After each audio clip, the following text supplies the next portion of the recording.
Remember, the first line says, dead end still, stand still. That means dead end street, stand still. My brain if I say give. My plans to be a rap star, a spoiler give. So that is all negative. That is all pessimistic, you know? And to a point where I say, my plans to be a rap star, a spoiler give. No record deal. Zonke zinto zimil. Agna record deal. Zonke zinto zimil. No inspiration to be writing rhymes. It's a feel. What about it? Nah, I don't like it that much. I will stop this. No me hip hop in my flop. I'll stick to it. I'll stick to it because you are suggesting something. Then I'm saying, even when you suggest this platform, I still believe in myself enough that I'll be like a drop of water on a rock. Eventually, I will penetrate a hole. And he did that. So the Shake video, at that time, 2004, it was 110,000. And I think they spent in total something like almost 200. I'm a producer. I think they spent, I think they spent something almost like 300K. In those times, that was a lot of money. 300 to 400K. Still a lot of money today. Yeah.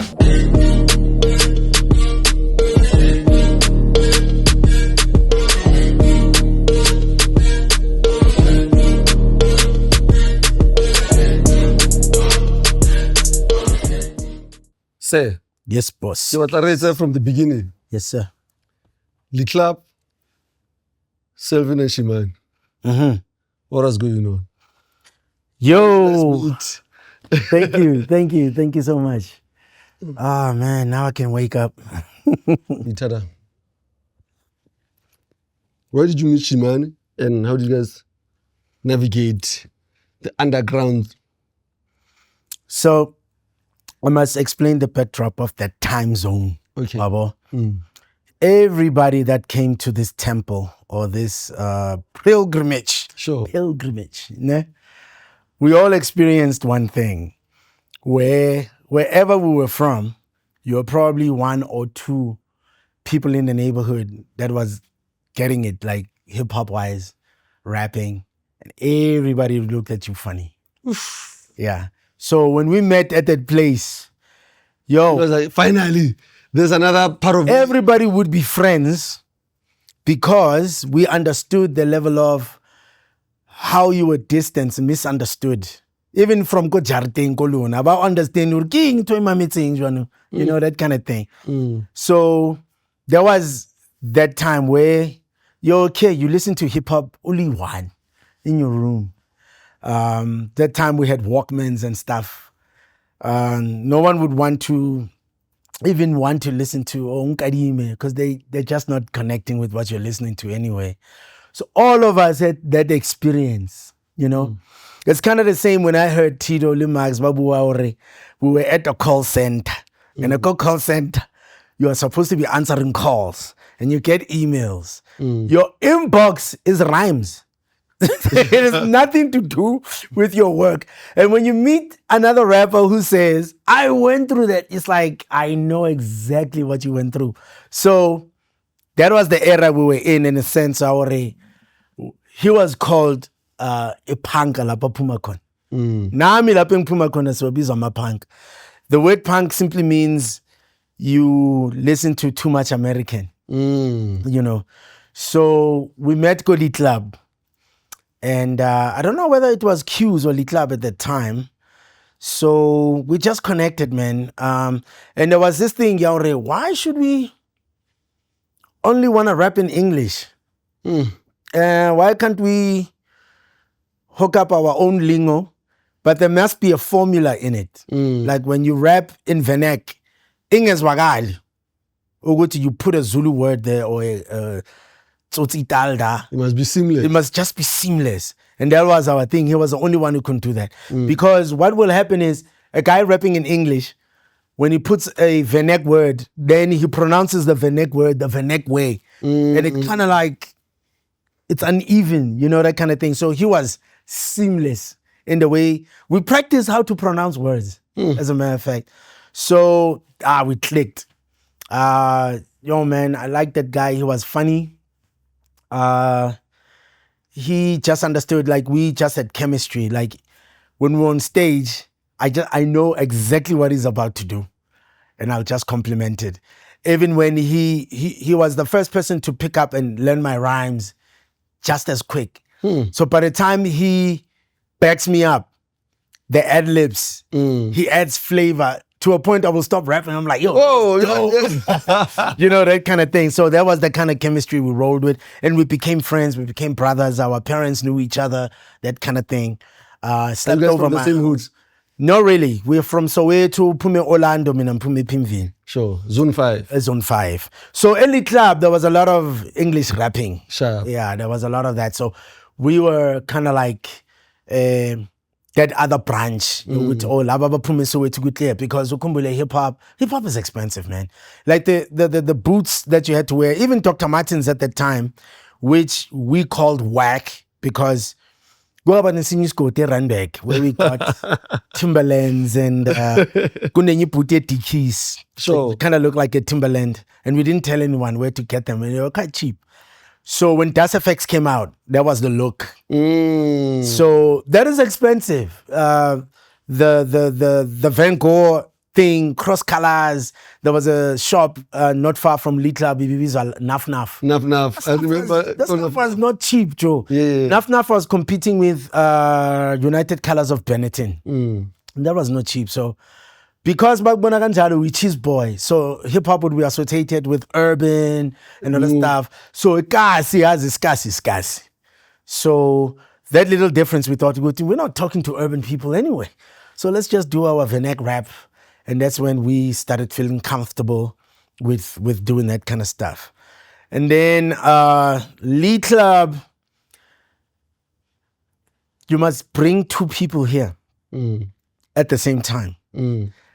I didn't know this, but the title of what birthed Lee Club was, there was a club, I forgot the name now. Then go by Q's, then go by Lee Club. Because of the growth of the members that were attending. I call Lee Club. I call with DJ Blaze. And Bionic. Blaze in this case. Okay. Apparently, Amu will tell it's Amu and Chaos. Sure. They are the ones that started Lee Club. Or what ended up being Lee Club. And the story is Ewings. The other guy was working, the other one was working. So you're wearing Ewings? I'm wearing Ewings. There's no way you're wearing Ewings unless you're into people or hip hop. One of the two. They were friends just like that. What? And through them being friends, Obabaga Amu was friends with Babaga Blaze, DJ Blaze. And Babaga Amu was invited over to Blaze's house. And Blaze, you know, like Mangabu, you pay a visit over my house, we'll go to our room. And get there, there's LPs, there's tapes, and there's like posters of hip hop. I was like, yo, I'm with a person that understands exactly what I'm all about, of which I think Amu has been overseas, so he got that hip hop bug just from being overseas, that kind of thing. Sure. So when he gets there, they start like speaking for hours until their parents were waiting for them to finish the bromance that there's just, you know. And then who plays Bacholo? I'm going to, look, I DJ in a place like this.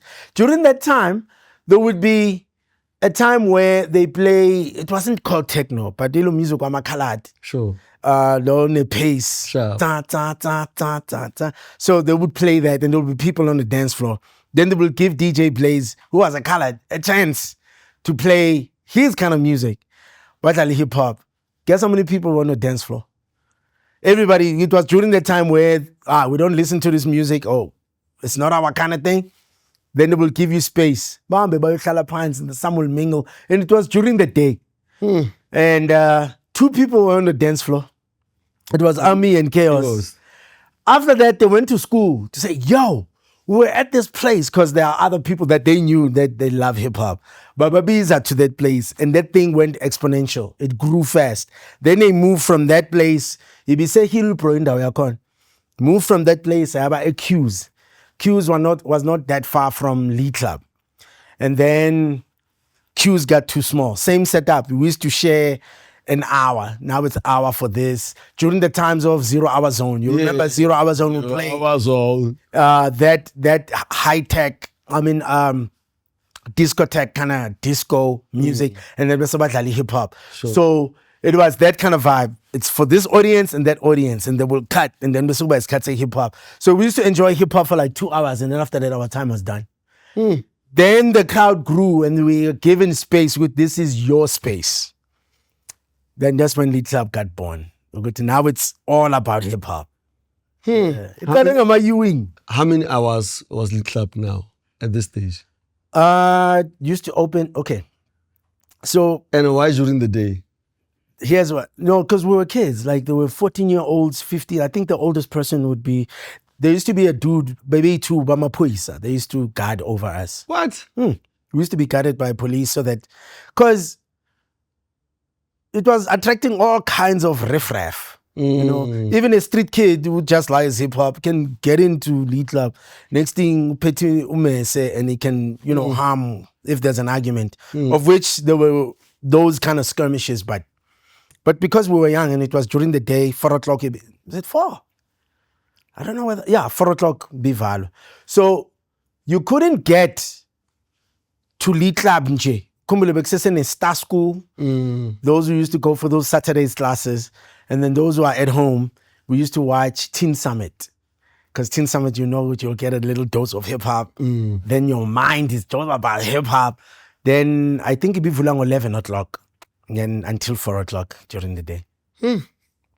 Yeah. So did you guys walk there or how? It was maybe taxi from Ekasi, Kind Center, so we would not be there exactly at 11 o'clock, but it will be like Kind Center, Check the Chicks, or the other side, just a Carlton Center, where there used to be bimbos. And there used to be, what's Gourmet? There was this chicken place, man, that everybody loved. Fontana? There was Fontana, and there was Al's Gourmet. Yeah, so we will gather there. There will just be a bunch of kids, because there were a lot of Saturday schools and all that stuff. So a portion of us will then go to Lee Club. Not everybody at Carlton Center knew about Lee Club. It was just those that followed hip hop would know. So there were days where, for example, Boys in the Hood just got released. The whole of hip hop is now there's a soundtrack. Yeah.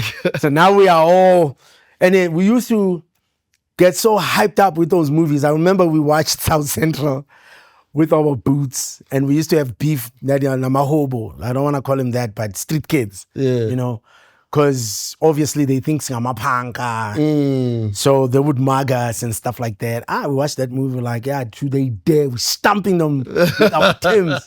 We were ready.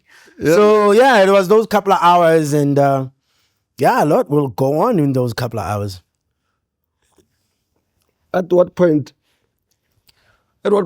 does the album, the formula, do you start to construct it in your head? Do you know that it took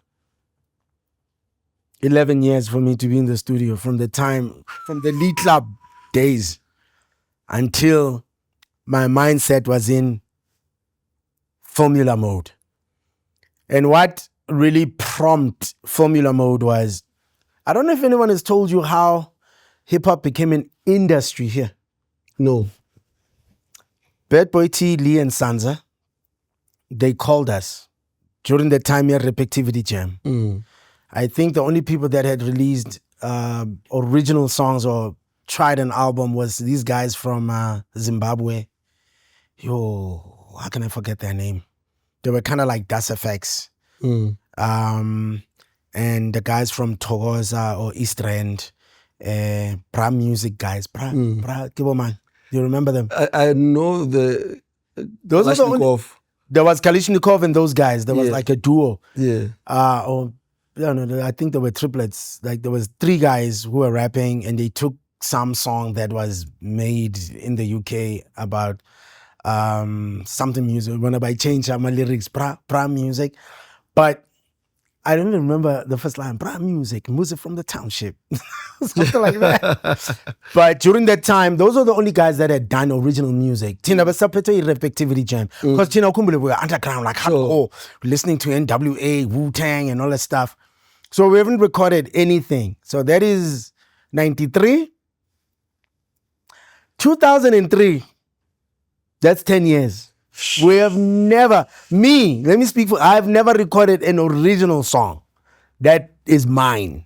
Between 93 Between 93 and 2003. That's crazy. Because YFM came in around 97. The Repectivity Jam was around 98, 99, up until just over the 2000s. 2003 in October, Lee Sanza and Bad Boy T, they call all the hip-hop fraternity, because we're already a community from Repectivity Jam and all that stuff. And Ukumbule Repectivity Jam is not where it began. It became called Voice of Soweto. Always forget the name of the show. Penny Libiani was there. Not Zach Dakil. Zach Dakila's show. Ah, come on, man. So Root Boy Paul used to work at Voice of Soweto as well.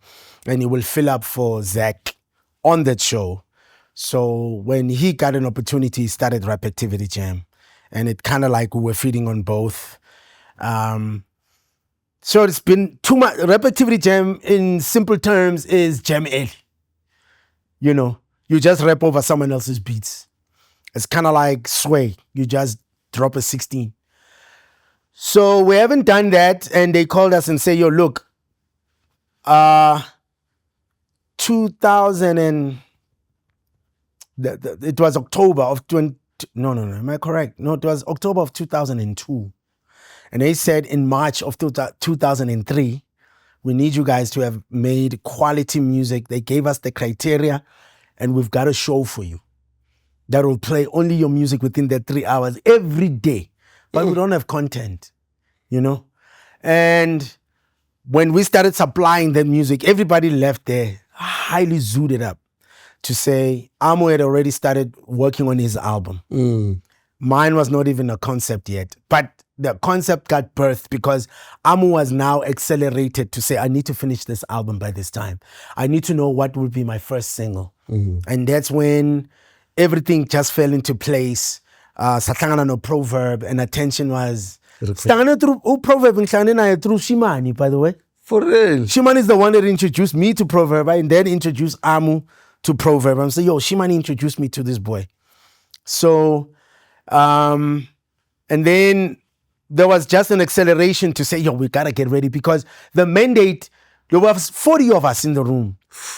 And we didn't know that in the very same room, someone was gonna get a job, go Channel O, and become a channel for our music videos. My music video, Yashake, started being... The guys who shot the music video have never shot a music video before. And then Squatter Camp saw that, yo, they shot your music video nice at the launch. We want them to shoot our music video. Then we had people that were shooting music videos. And then Karabo, says, do you guys know about publishing? We're like, no. It's like, then there was a publishing entity via Share. And then there was, I forgot who was in the room, but either an editor for YMAG that had that back page already at events. This is what happened, because we used to be amalgamated, because now Sonale Harambe.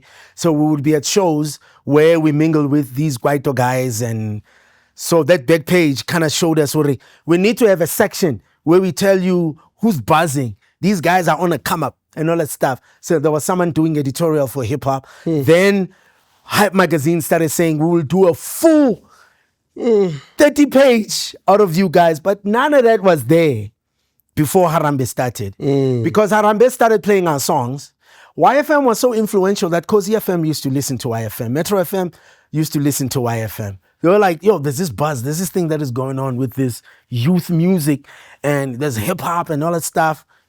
Then they started finding out they were actually releasing music. WHP was a little bit ahead of us, that I think he released the song How You Feel, maybe. How You Feel before the hip hop fraternity would say this is a hip hop what, you know.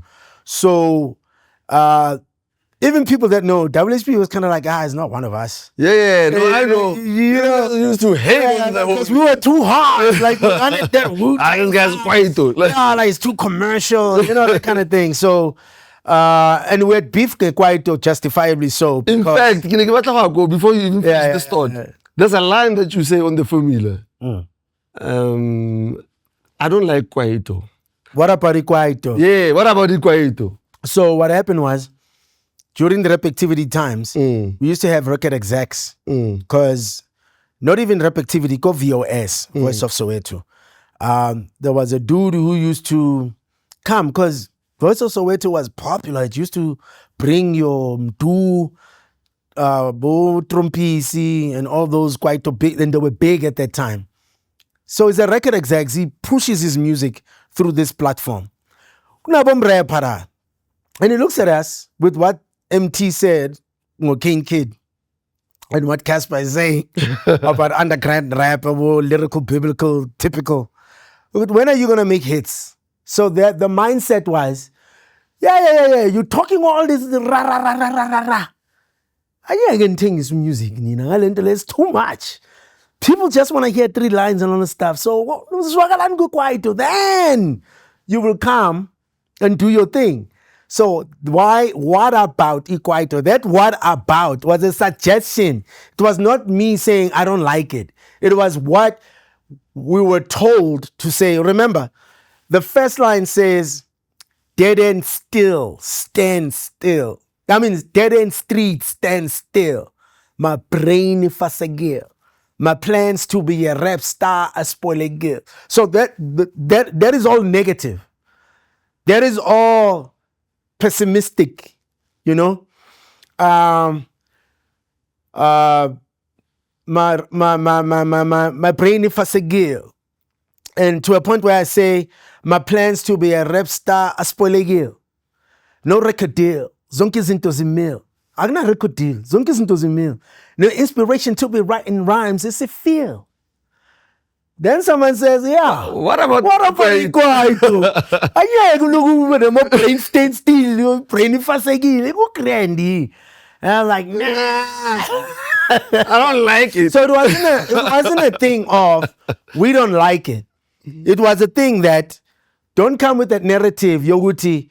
Just because I'm giving you 1,000 lines and they are not having a market yet, that we can't open a market. We will open a market. You understand? So what about Ikwaito? Nah, I don't like it that much.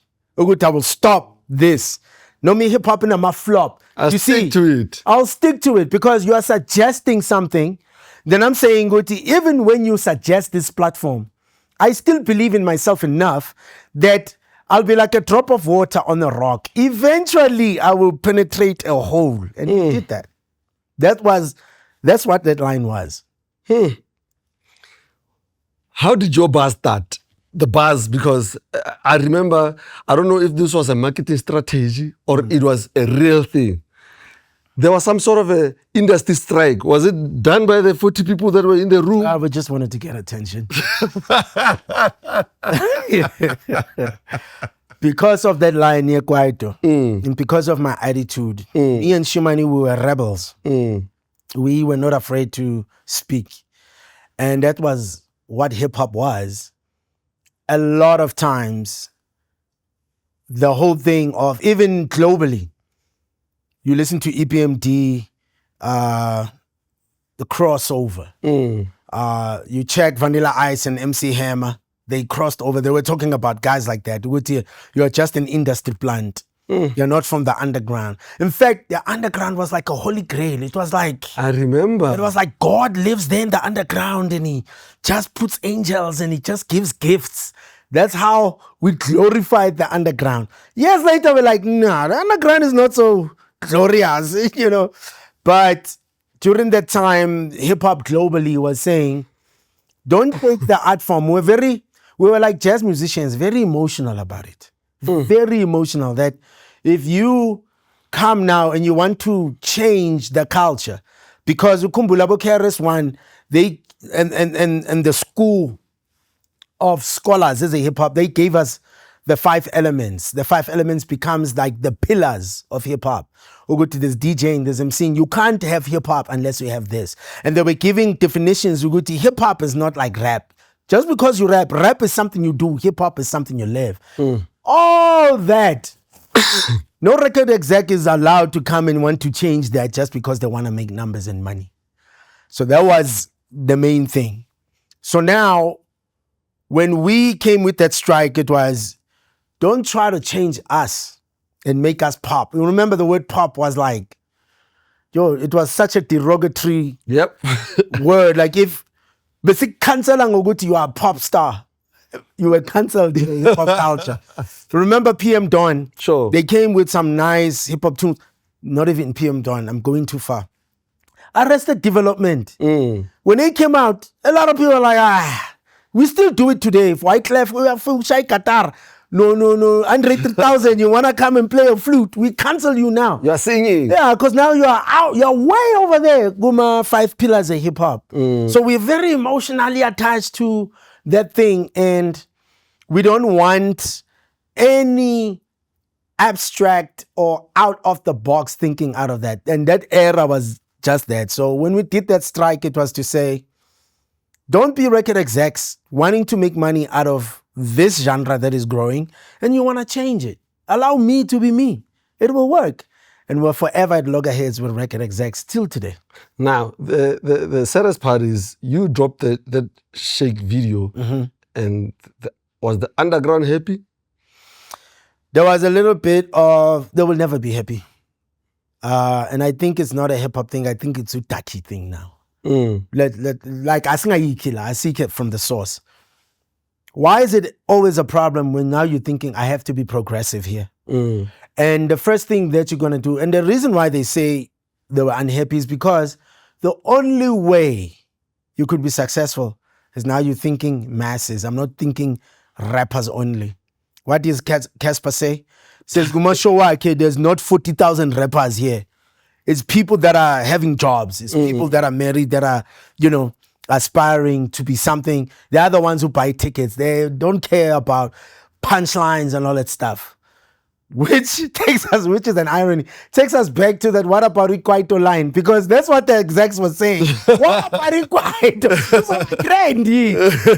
That's why the underground was there. No, not you. Yeah, not you. Now you are, And on the very same album, did you notice, Uguti, I did a song addressing that very same thing with Pro Kid. It's called What About the Underground. Yeah. You guys were switching. It's called The Debate. Yeah. You must listen to The Debate, the song that addresses that. Uguti, we were aware, we kind of push this underground movement. Now we are leaving it behind because now we want to make some money. We are invoicing them. And the only narrative, you can make money when you appeal to a larger market. Which is what the gift is all about. It says it will open much room. So the gift can't stay in a small room. So the underground is like small. And we glorified something that wants to stay in a small space. Let's make it big. You understand? So, yeah, they were not happy with that. With how, manje, these elements you guys were talking about. Out of the window. You are listening to these record execs to make it worse. Oh, you are signed to a record label. But at the time, making it was signing that deal. Making it was signing that deal because we didn't have resources. You can't shoot your own music video. Yeah. And the marketing, they used to put money in marketing. So the Shake video at that time, 2004, it was 110,000. And I think they spent in total something like almost 200. I'm a producer. I think they spent, I think they spent something almost like 300K. In those times, that was a lot of money. 300 to 400K. Still a lot of money today. Yeah. Still a lot of money today. Yeah, still a lot of money today. So, and then they need to make that money back. But there was the reward. The reward was the album is doing well. It's playlisted nationally. Yeah. Obviously, they are pushing to get their money back. Sure. And you get... you used to be assigned a PR team. That was all part of it. I remember I was assigned a prayer team with this lady. She's still doing incredible. Yo, man, she started working, even Squatter Camp, all of us. Aniti Galo used to have all of us there. So, yeah, that was part of how this thing will move. And under the visionary Dr. Stole, and he was the visionary. He was the one that convinced the big dogs to make me CEO of this department. I will make things happen. And he really pushed him and Harambe from the show. They really were like a step up to what made an industry out of this thing. Yeah. That's crazy. A year later, you get nominated for a Summer Award. Yeah. And actually won. Yes. How Yes, first album. First recording, everything. First album, you win a Best Hip Hop Award. Yeah, man. Yeah. How did you feel? I could be corrected. I think I was the third. We hip hop, not Zwei. Our father, we love Zwei. Yeah, but yeah. He's shown us so much love. After that, I remember he invited us for a Christmas party at his house. We were now cool. We were now like, you know, and we were reciting LL Cool J, I Need Love. He was like reciting lyrics with us. And it was cool. So I think it was Squatter. I know that I won after Squatter. I could have been the second or the third to win a hip hop. But as a solo artist, you were the first. Yeah, as a solo artist, I'm the first. So, yeah. No, Yeah, no. That's what Thank we do. you for that. That's what we do here. That's dope, man. We reflect. Wow. So that was changing when Squatter won. We were all the same people that were in that room, Harambe, were all together celebrating the brothers. When we had Kwaito versus hip hop at the drive, is it drive-in? Drive-through? Yeah, in town. Yeah, La Pangasa Poisons. We had this culture already. On the last song, we'll all jump on stage just to make that vibe. I mean, our launches, the Three Kings launch with Proverb and Pro Kid with me, we did that thing. So that was the vibe that got birthed from those kind of things. We used to visit each other's families. Sia's mom knew us, same as my mom knew my fraternity. Fortune, their parents, they knew us because we used to record at their house, that kind of thing.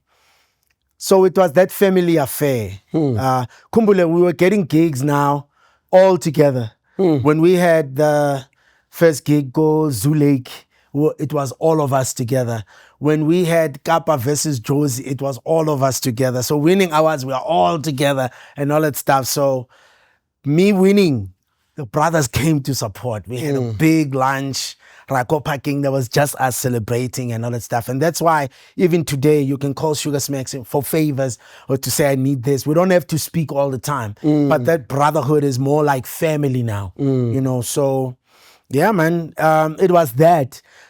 In my mind, fans were not in my mind. It was the family that was close. The Hey, we've done it. Family. We did it. Yeah, the Little Club family, just we kept on going strides upon strides, you know. So, and then you realize, hey, you got fans. It's like, oh, okay. You know, yeah. How long did it take you between that first album to the second one? 2 years. 2 years. The second album, I consider that my most brilliant work. Okay. You can ask Zagwe, even Sugar Smacks and Abo Mags. When they heard that album, it was like, oh, so we going there now. Okay. What was that album called? It was called Zone 5. I was not holding back, Joe. The beats were hard. Yeah, well, you had Omen. Yeah, I had everybody. I had Omen, Amu, Dome, Semitone. I know you had a proper budget yeah. on the second album. So we went all out. It was a concept album. Sure. So why I say I went all out is because I was already working a 9 to 5 again. And this is where now what Proverb said here comes into play to say, yeah, you want an award. Yeah, you know, but people are not buying because food is cheaper than your CD. You know, that was the best place. Even the record execs told us, good, yeah, but When you think of the people abancane hip hop, they would rather buy food than a 60 rand CD. So numbers didn't make up. Life happened and you had to take care of your family. So it took about 2 years in between me dealing with my personal life and first time I'm going to work after Mpumi studio at 3 o'clock I have to go to work. I was working at Outsurance. And it's been like, but I was enjoying each and every moment in studio. The song I did with ProKib, Ezasekas. Not Ezasekas. Ezasekas. That moment in studio, there was a whole gang of us. Flabba was there. And it's just chilling. It was like a vibe like this right here. And it's just energy in the room. The ideas of how we do the hook, we're doing it right there and there. That's why I like the idea of whenever we do a song, let's be in studio. I didn't come with lyrics from home. We're all gonna do everything in there. So 2 years it took to put that together. Now, finding yourself around that time, I remember there was a story that broke. Sahorno, you got a job. And it was shunned up. It was like, here's our superstar, just on a summer, Mare was pana. And I don't know how I felt. I don't know how I felt about the story. And I wondered how you felt about them trying to expose or you got a job. Do you remember that story? Yeah. In fact, the story was well written. And the way it was written and the way that the interview was done, it made me comfortable because during that time, Besiseskalo compare with an artist cannot be seen poor, struggling. We heard the stories about Mahlatini and all that stuff. People, being in the music industry, they're poor. And I'm from a strong family background. And even my circles, about Amu and all that stuff, they never made me feel like I'm a less of an achiever just because we didn't make that amount of returns in certain things. I was quite confident. Within me, I knew that I was called for something.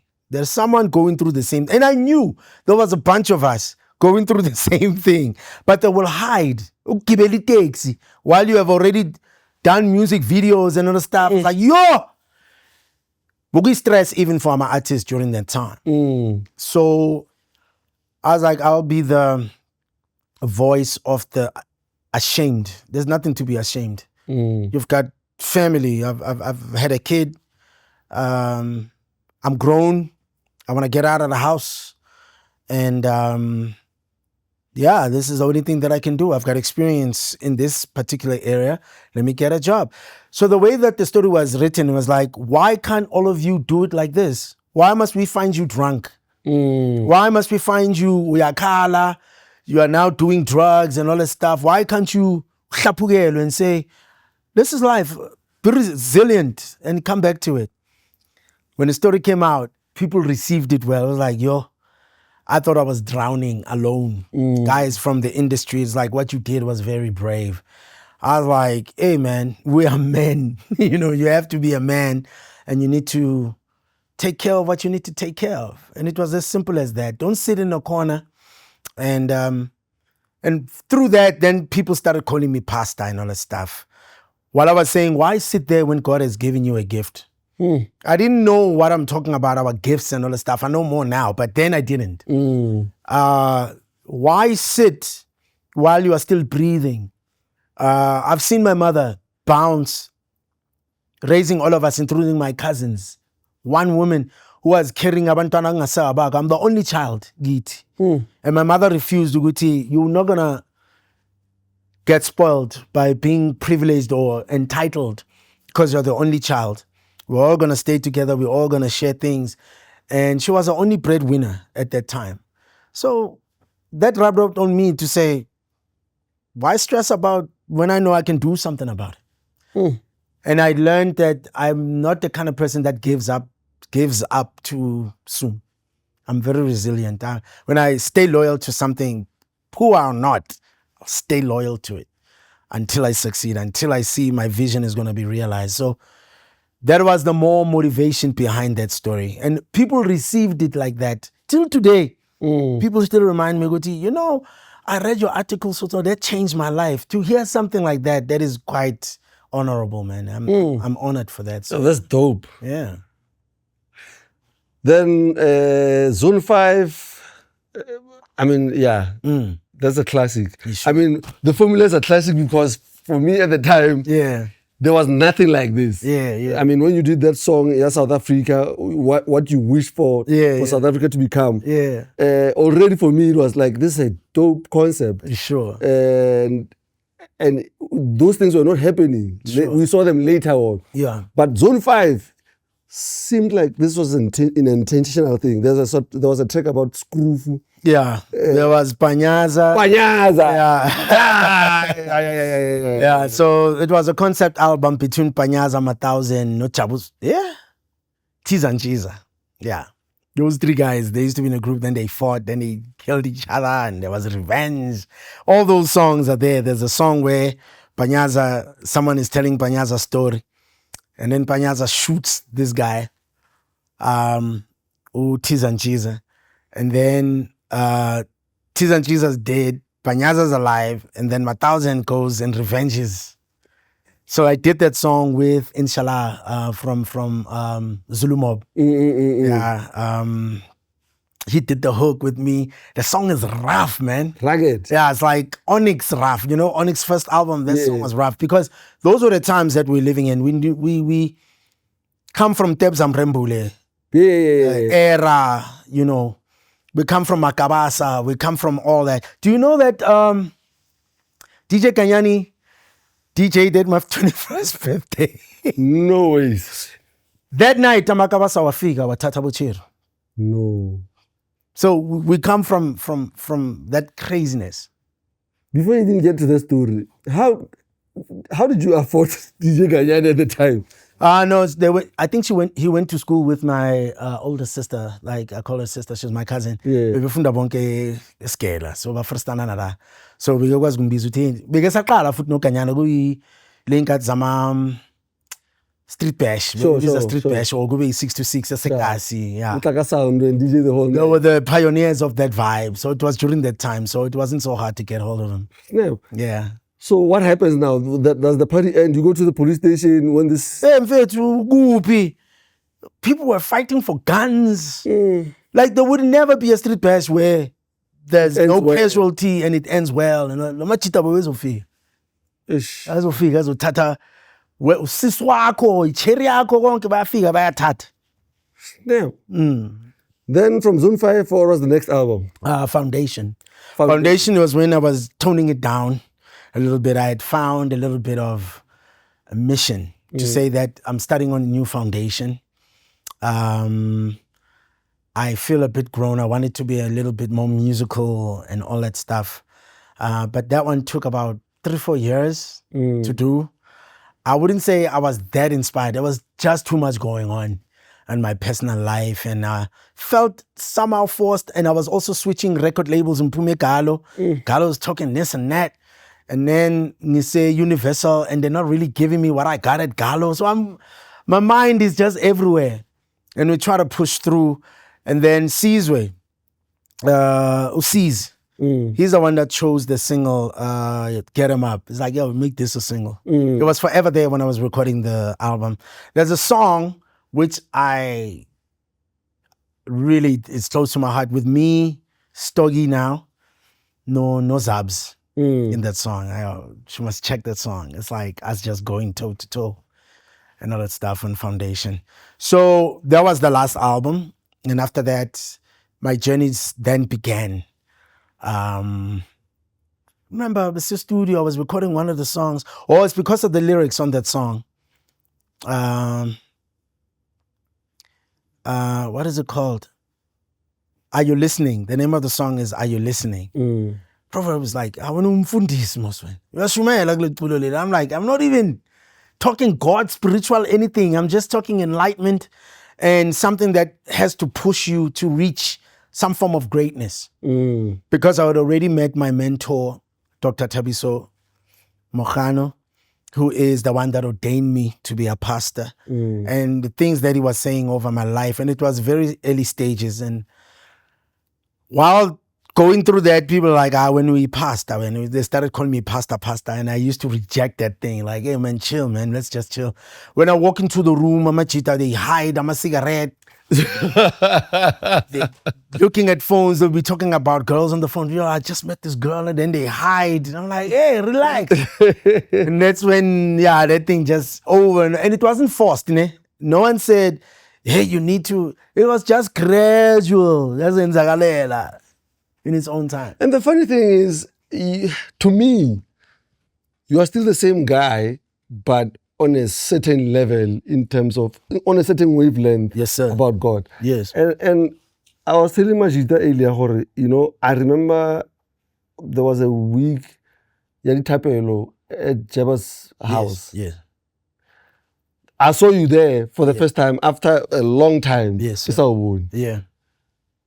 You had us here. And it felt so comforting for one of us.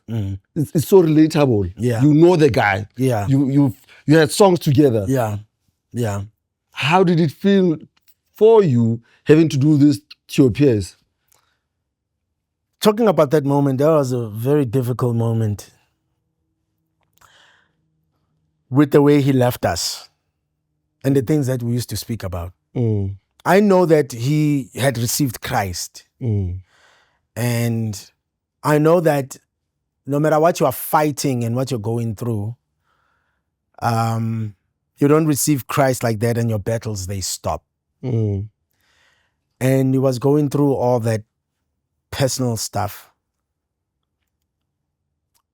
In that season where we're talking about God, and he had called me Slicker, I think it was a couple of months before, for some girl who had a sister who had some form of cancer. And Jeba was raising funds when's the concert for this lady. And the aunt to this little girl is a server of note, a believer, So we connected, me, Jeba introduced her to this lady. We ended up having that relationship about God and like what you do. She was in filming. I introduced her to my pastor. I was like, hey, this lady, she's all about writing a story about David and all that stuff. And it was that kind of connection, yeah. You're a brother and I'm a sister in the Lord. Through Jeba introduced me to her. So in that season, so to come and minister that day, that was real to say. And I just heard that sermon. Yeah, man versus gift. It was a sermon, that thing. We said it's Proverbs 18 verse 16, to say that the gift will open much room for you and it will sit you amongst kings. Other version says amongst great men. And the preacher asked, then what is more important, the man, the gift, or the room? What do you think? What do you think is more important? the man, the what? The man, the gift, or the room. Because the Bible says the gift of the man will open much room and he will sit amongst great kings. So all that, if you were to really decipher to say, another way of coining it was the messenger versus the message. Trying to say the one that carries the message is the one to pay attention to, not the message per se. The message will be the message. But who is carrying the message? Who is pregnant with Jesus? Who is pregnant with a gift? What are you pregnant with? Do we focus on the gift inside or do we focus on you? But don't you have the challenge? I see the rapper, even though I like the message. The rapper ke motho. He's a rapper because he's a person. He's the gift that you saying he's a rapper is the gift. You're describing the gift he has, not the person. So who is the person behind? Let's go there. So when I came to minister that day for prayer, this was like ringing. Because when I heard that sermon the first time, that's all I saw, the music industry. To say, we never take care of the man. We want to know about the music business. But who will be running the business? You've got life. off stage, you switch it off. You are a husband, you are a father, you are a brother.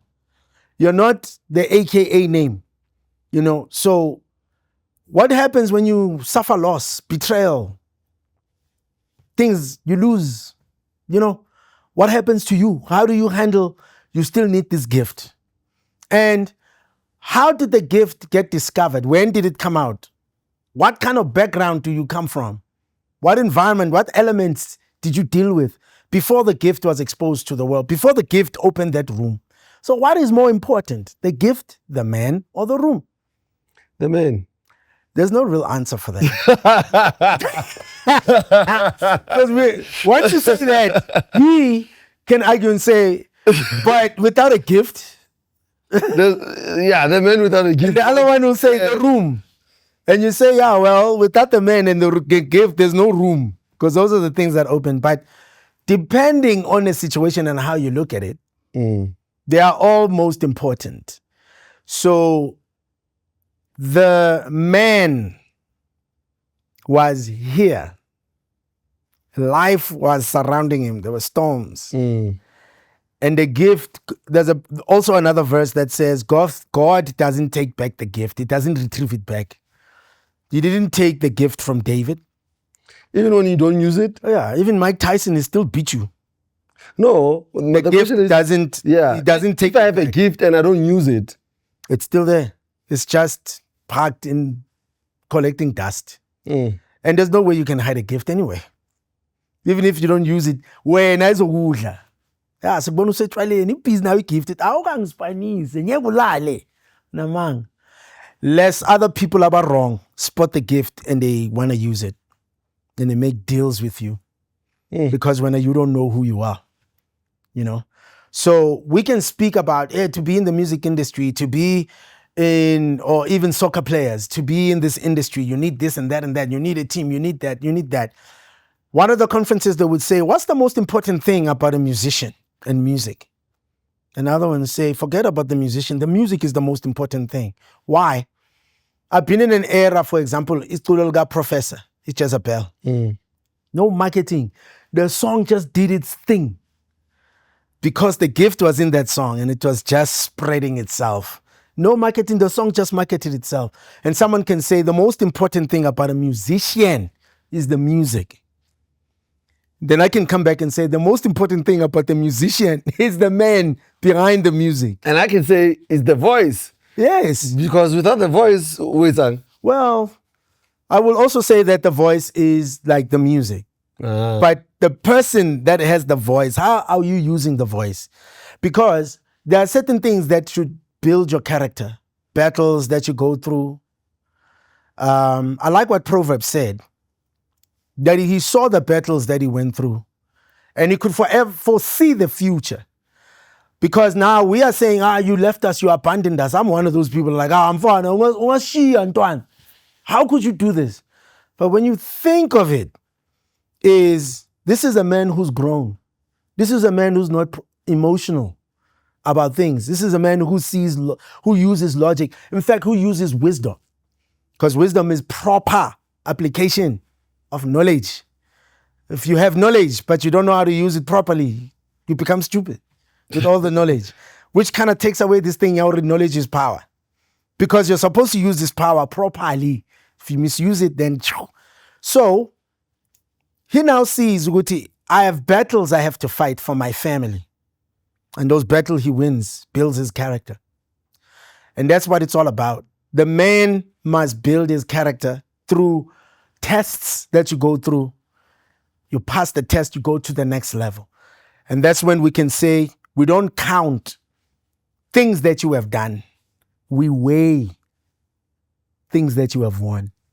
My mentor says, success in all that you do is not based on what you actually do, but on what you have stopped doing to do what you have to do. And that is character. So imagine taking a person with that kind of character, with a big gift. The person is untouchable, man. And we are forever missing it. I've got a podcast called Prepcast. I'm picking up 4 elements. And this is not like the formula, but just these 4 elements to say there's no legal aspect of it. You're not taking care of it legally. How am I signing a deal? How am I doing this? Like, just have your legal team on point. Boom. And then management. Stop using your friends and whatever, even if it's your friend, but let them pay the costs of being able to defend you. And management doesn't mean booking agent. You manage everybody. You manage the stylist. You manage the accountant. You manage the booking agent. You're a manager. I even manage your life. Where do you spend most of the time? I'll even manage you going to church and getting spiritual nourishment so that whenever you expose this gift to the world, that's what a manager does. He's the only person or she that has your best interest at heart. And then there's wealth. And especially these days, these guys are making money, but these guys are also wasting this money. There are people that have given me an idea of the audits that they do on how much money is being made in a year. Millions.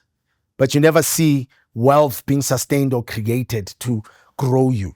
But if you come into a structure of, let me use a soccer player from Orkanto, or even rugby players here, there's a structure that you get into. Already, university is one of the things that you're gonna have to have a degree here. While you're doing that, you have an agent. While you're doing that, there's this, there's that. There's like structures that have been put, infrastructure for your support that kind of guides you. Leadership is one of the other things that are missing. Once you are a musician or a gifted person, let me use gifted person, you're a leader because you're going to have followers. There's no gifted person that doesn't have followers. But, we want to use the shallow level of understanding what this gift is by enjoying being on platforms, the big stages, the adoration of people and all that stuff. But you're a leader. Every decision that you make is under scrutiny. How I behave with my wife in public is because I'm a leader. How I talk on interviews, I'm a leader. You need to have the strength and the mental capacity to increase and stretch yourself and grow and become. Because this gift has a manual. Anyway, God gave you this gift in a manual. You get given steps. This is how you handle this gift. So therefore, for a gifted person, then this statement I just made to say, success is on what you stop doing. Stop childish things, nonsensical things. Stop them. You are gifted. That is not what we talk about. We would rather talk about, hey, this happened, that happened, and the music industry is like this. Hey, my connection. That doesn't matter. Must so connected. Do you know what wealth is? Or revenue? The guys, I've accumulated these guys, these are Calio Capital. Yo, man, they deal with big accounts. And the guy was saying, we are the room. I like the philosophy you gave us. We will be the room because you can have the man in the room, but who's in the room with this man to make sure that they take the man to the next level? He says wealth is relationships. Same thing that my spiritual mentor said. Says wealth is a name, a good name you've created for yourself. What good is money if you've got a bad reputation? Did you know that wealth is also peace of mind? Wealth is you creating and building a good name for you. Because if, let's say, I'm associated with your company, your entity, or you have a son, when they mention your name, doors open because a name can just open doors. Wisdom is wealth. What good is money if you do not have wisdom to use it? Resources are wealth. Relationships are wealth. So all those things, those are the things you take care of. Because what good is money? Money is the last thing that you count as wealth. The other things are, health.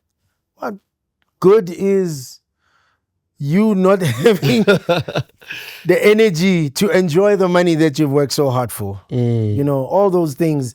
Those are the things that count the most. So I got the guys from Calio Capital that present money, wealth on that level. So leadership is one of the things. So these 4 things: legal, leadership, management, and wealth. So I speak about, that's my call to say, let's have a product, a brand that is secured in these areas. You look at Trevor Noah, I'm sure unazo zifo. And obviously, if you look at his clips, he projects leadership more than anything. You know, when you see someone, Black Coffee, when you see someone being able to break territories outside of being domestic, a lot of leadership is going on there. And I heard what Nota said when he made an example about this particular entity, and he said, you see about Uncle Waffles and all that stuff, they put value into their productivity on how they express the art. They put a lot of work behind it. So by the time you see the expression of it, it just wows you. And I was taken to Boom Shaka times. Boom Shaka used to put a lot of effort in how this package is presented to the world. You could just, even Alaska, you know, whenever they're on stage, you can just see the presentation. This is well thought of. This is well choreographed. That to the world is value. And why are we still taking it light? It's time to turn this into la, because we need to put a lot of effort behind the scenes, meaning you prepare before the journey. By the time that an opportunity comes, we are pauper. What good is it that you have an opportunity but you are not prepared? Isn't the opportunity going to pass you by? Because but now, and you are not prepared. Your hands are not prepared. Your mind is not prepared. Your energy is not prepared. You lose it. So that's what my podcast is. I want to be a center to be able to bring these entities.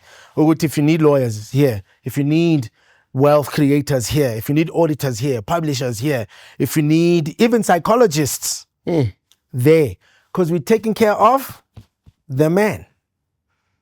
The man is the main thing. So when I call you, I'm looking for support that we call a prayer summit for all gifted people.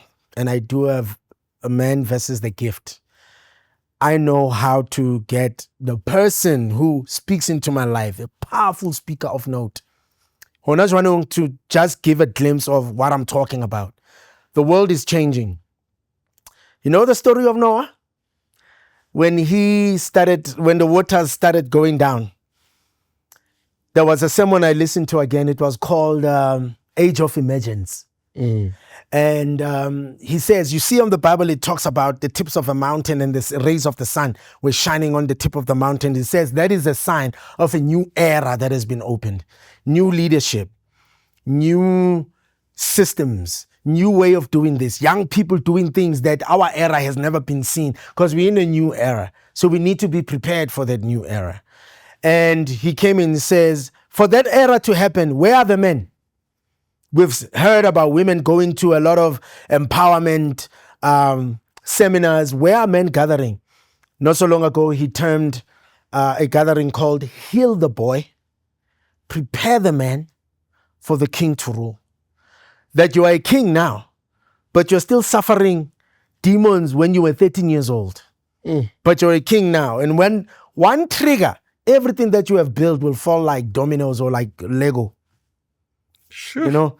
So that's the kind of people I have at my arsenal when we want to say the man versus the gift. You will not be hearing artists talking about mental health, this and that. We are able to wipe out, erase by your mind and your spirit being taken to the next level. You will never have mental illness. All we are showing you is, no, you were reckless. There was no infrastructure. You can't be highly gifted and be on big platforms without structure. You will see your grandma, man. Where do you find the podcast? It's with Bogart Radio, and it's on the Bogart channel. There's an app, Bogart. If you just go Bogart Man on Google and also on YouTube, you'll find Mr. Salvin Prepcast there. So we discussing these kind of things, and hopefully we want to change the world. It's about time where, how long have we been hearing stories, Uguti, you are highly gifted, but your career only lasted 3 years? With a big, big gift, why can't it be 20 years? Konamanje, Ladysmith, Black Mambazo. There's still Ladysmith, Black Mambazo without the original members of Ladysmith. That's what we're talking about. Wu-Tang is extending itself beyond the current members as a Wu-Tang because it can, your Manhattans and all, it can, even Trumpies can have Trumpies the young version, because they've maintained the gift. Why must careers always be 1 year, 3 years you are out because utolutagiwe, because you were arrested, because you raped someone, because, all that stuff. What does that have to do? And then we say, fame is too much. It's not fame. I'm not prepared. Can I say something that I've heard from my mentor as well? Mm. Everything that I'm saying here is not Selvin. I'm just echoing what I've learned and what I've been taught. He says, there's nothing great in fame. Nothing great in fame. But in greatness, you will be famous. So pursue greatness. And greatness is costly. You sacrifice for greatness. You face people saying, oh, you're working at a call center now. Your career didn't do. You take all those bullets. You take all of that. But your vision, you sacrifice time for your family so that you are able to work on your craft. But the rewards are great because sacrifice is better than. Yeah, I'll leave that question mark. That's it.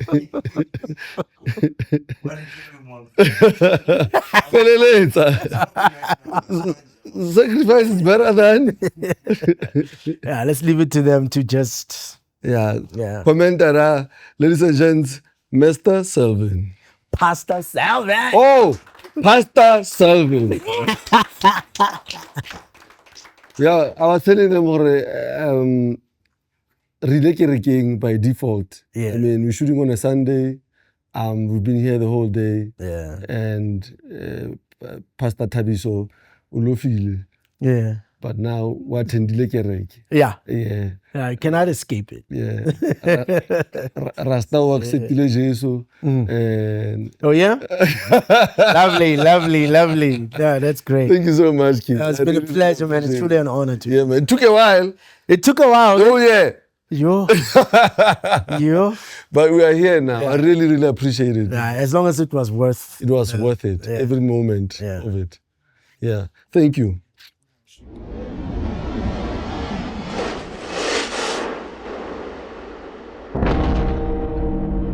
Okay, that's enough.